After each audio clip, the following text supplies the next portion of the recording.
നിങ്ങളുള്ള ഏതെങ്കിലും പാട്ടിട്. അതെങ്ങനെ ശരിയാവും? മണ്ണിന് മീതെയുള്ള എല്ലാ പാട്ടും ഡാൻസും ഈ ജഗന്നാഥന് സമമാണ്. അതെങ്ങനെ? ഇവിടെ ഒന്നിനും കളിക്കാൻ അറിയാൻ പാടില്ല, ഉള്ളതുപോലെ കളിക്കാം. എങ്കിൽ പിന്നെ ഒരു ഈശ്വര പ്രാർത്ഥനയിൽ തുടങ്ങാം.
നീ മധുപകരു മലച്ചൊരിയു അനുരാഗ പൗർണമി നീ മധുപകരു മലച്ചൊരിയു അനുരാഗ പൗർണമി നീ മായന്തേ മറയന്തേ നീലനിലാവു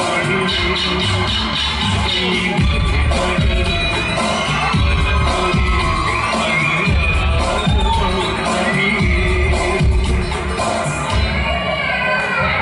എന്താ സരിന്റെ ഒരു ന്യൂജൻ പാട്ടിടാൻ പറ്റുമോ? സുഭാഷ് സുഭാഷ് 1 2 3 4